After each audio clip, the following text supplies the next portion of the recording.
మరో breaking news చూస్తున్నాం. Andhra Pradesh CS Jawahar రెడ్డితో పాటు రాష్ట్ర డీజీపీ హరీష్ కుమార్ గుప్తా ఇవాళ ఢిల్లీకి వెళ్లనున్నారు. పోలింగ్ సమయంలో రాష్ట్రంలో జరిగిన హింసాత్మక ఘటనలపై ఎన్నికల సంఘానికి వివరణ ఇవ్వనున్నారు.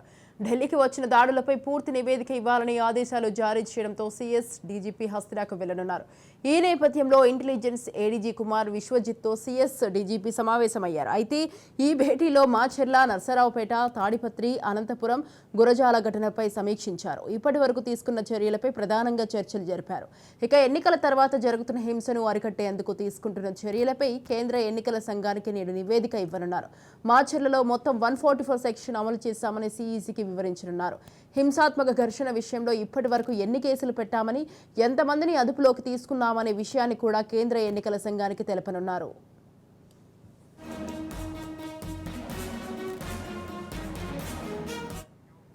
రైట్, ఈ విషయంపై పూర్తి సమాచారం అందించడానికి మా ప్రతినిధి చరిత్ ఫోన్ లైన్లో ఉన్నారు. చరిత్, చెప్పండి, ఈరోజు ఆంధ్రప్రదేశ్ సీఎస్ జవహర్ రెడ్డితో పాటు రాష్ట్ర డీజీపీ హరీష్ కుమార్ గుప్తా కూడా ఢిల్లీకి వెళ్లనున్నారు. ఇన్ని రోజులు జరిగిన ఈ హింసాత్మక ఘటనల గురించి కూడా వివరించడానికి వీళ్ళు ఢిల్లీ వెళ్లనున్నారని తెలుస్తోంది. దీనికి సంబంధించి మీ దగ్గర ఉన్న అప్డేట్స్ ఏంటి?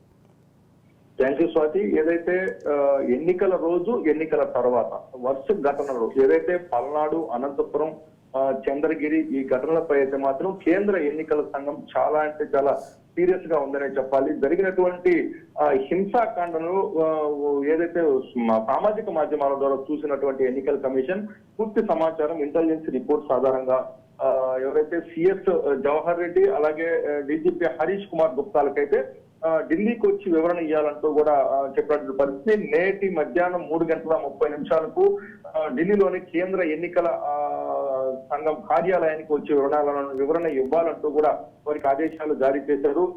గత రాత్రి ఎవరైతే డీజీపీ హరీష్ కుమార్ గుప్తా అలాగే సిఎస్ జవహర్ రెడ్డి ఇద్దరు కూడా వ్యక్తిగతంగా కూడా భేటీ అయినట్టు కూడా విశ్వసనీయ సమాచారం. జరిగినటువంటి ఘటనలపై ప్రధానంగా అంటే ఎన్నికల రోజు జరిగినటువంటి హింసాకాండ, అలాగే ఎన్నికలతో రోజు తర్వాత నుంచి జరుగుతున్నటువంటి వరుస ఘటనలు, అంటే తాడిపత్రిలో ఎవరైతే డిఎస్పీ చైతన్య ఉన్నాడో చైతన్యకు సంబంధించినటువంటి అనేకమైనటువంటి రికార్డ్స్ కూడా చాలా అంటే ప్రభుత్వానికి అనుకూలంగా ప్రతిపక్షాలని చిదిమేసే విధంగా ఉన్నాయంటూ కూడా జరిగినటువంటి పరిస్థితులు. అలాగే ప్రధానంగా జేసీ ప్రభాకర్ ఇంటిపై పోలీసులు వ్యవహరించినటువంటి తీరు, అలాగే సీసీ కెమెరాలకు పగలగొట్టినటువంటి వ్యవహారం, అలాగే ఎస్సీ సామాజిక వర్గానికి చెందినటువంటి కిరణ్ అనే వ్యక్తిపై దాడి, ఇటుగాను ఏదైతే మనం గమనించుకున్నట్టు పూర్తిగా కూడా నిన్న పోలింగ్ స్టేషన్ అంటే ఏదైతే స్ట్రాంగ్ రూమ్ ను పరిశీలించేందుకు వచ్చినటువంటి అభ్యర్థి పులివర్తి నానిపై దాడి, అలాగే పల్నాడులో జరుగుతున్నటువంటి దమనకాండలు, వీటన్నింటినీ పరిశీలించుకుంటే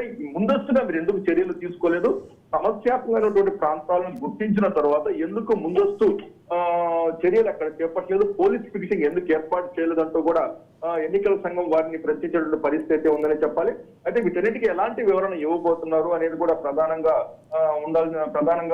మనకి ముందుకు వస్తున్నటువంటి సమాచారం. అలాగే ఈ రోజు సిఎస్ గా ఉన్నటువంటి జవహర్ రెడ్డి పూర్తిగా కూడా వన్ సైడ్ గా వ్యవహరించారంటూ కూడా ఒకంత టీడీపీ ప్రతిపక్షం నుంచి అయితే ఆరోపణలు ప్రధానంగా ఉన్నాయి. సంక్షేమ పథకాలకు సంబంధించి జగన్ ప్రభుత్వం బటన్ నొక్కినటువంటి 14,000 కోట్ల రూపాయలు ఏదైతే లబ్ధిదారుల ఖాతాలోకి చేర్చేందుకు పూర్తిగా కూడా జవహర్ రెడ్డి సహకరించాడు. ఎన్నికలకి 2-3 రోజుల ముందు ఇవన్నీ కూడా జరిగాయంటూ కూడా టీడీపీ ప్రధాన ప్రతిపక్షం టీడీపీ ఆరోపిస్తున్న పరిస్థితి. అలాగే పెన్షనర్ల విషయంలో ఏదైతే పెన్షనర్ల విషయంలో జరిగినటువంటి వ్యవహారం, పెన్షన్లు ఇచ్చేందుకు కూడా పూర్తిగా మే నెలలో బ్యాంకు ఖాతాలకు వేయడం, అలాగే ఏప్రిల్ నెలలో గ్రామ సచివాలయాల ద్వారా ఇస్తారంటూ కూడా చేయడం, ఇవన్నిటిని ఎటు పరిశీలించినా సరే ఇటు సిఎస్ గాని ఇటు డీజీపీ గాని, అంటే డీజీపీ రాజేంద్రనాథ్ రెడ్డి ఉన్నప్పుడు రాజేంద్రనాథ్ రెడ్డి అనేకమైన ఆరోపణలు ఎదుర్కొన్నారు. అధికార పార్టీకి ప్రముఖ వస్తానని కేంద్ర ఎన్నికల సంఘం ఆయన తప్పించి హరీష్ కుమార్ గుప్తా అప్పగించింది. హరీష్ కుమార్ గుప్తా జాయిన్ అయ్యే తక్కువ రోజులే కాబట్టి పూర్తిగా వ్యవస్థ మీద పట్టు ఉండకపోవచ్చు. ఖచ్చితంగా కూడా జవహర్ రెడ్డికి పూర్తిగా పట్టు ఉంటుంది. ఇంత వ్యవస్థ మీద పట్టున్నటువంటి జవహర్ రెడ్డి ముందస్తు సమాచారం అందుతున్నప్పటికీ కూడా ఎందుకు అక్కడ చర్యలు తీసుకోలేదు? అంటే పల్నాడు లాంటి సెన్సిటివ్ ప్రాంతాల్లో ఖచ్చితంగా దాడి జరుగుతుందంటూ కూడా స్పష్టమైనటువంటి ఆ సమాచారం ఉన్నప్పటికీ కూడా ఎందుకు అక్కడ ఫెయిల్యూర్ అయింది అంటే ప్రధానంగా నర్సారావుపేట ఎంపీ అభ్యర్థి ఎవరైతే లావు శ్రీకృష్ణదేవరాయలకు సంబంధించి దొడ్డిపాడు పోలింగ్ స్టేషన్ ఆయన పరిశీలించేదానికి వెళ్ళినప్పుడు అక్కడ ఆయన కారుపై దాడి జరిగింది. ఈ దాడికి సంబంధించిన వ్యవహారం ఎవరైతే స్థానికంగా ఉన్నటువంటి ఎస్ఐ వైకాపా కార్యకర్తలకు సమాచారం అందించారంటూ కూడా ఒకంత ఆరోపణ ఉన్నటువంటి పరిస్థితి.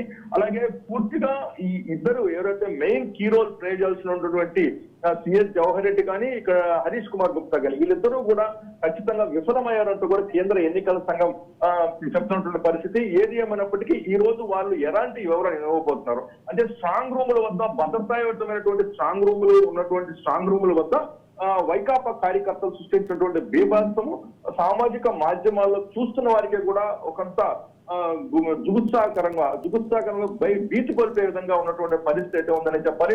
అలాగే పల్నాడులో నేటికి జరుగుతున్నటువంటి దాడులు మాత్రం ఖచ్చితంగా కూడా ఒక రకమైనటువంటి భయానక వాతావరణాన్ని అక్కడ సృష్టిస్తుంది. అలాగే తానేపల్లిలో కూడా ఇలాంటి పరిస్థితులు నెలకొన్నటువంటి పరిస్థితి ఉంది. ఈ 3 సమస్యాత్మకమైనటువంటి ప్రాంతాల్లో ఎందుకు వీరు ముందస్తు సమాచారం ఉన్నప్పటికీ కూడా ఎందుకు వీరు సరైనటువంటి చర్యలు చేపట్టలేదు, అక్కడ ఎందుకు పోలీస్ పికెటింగ్ ఏర్పాటు చేయలేదు, ఇలాంటి ఘర్షణ వాతావరణాన్ని ఎవరు ప్రేరేపించారనేది మాత్రం ఖచ్చితంగా దీనిపై అయితే మాత్రం ఇద్దరిని కూడా వివరణ అడిగేటువంటి పరిస్థితి అయితే ఉంది. Swathi. Right, thank you Charith, thanks for the details.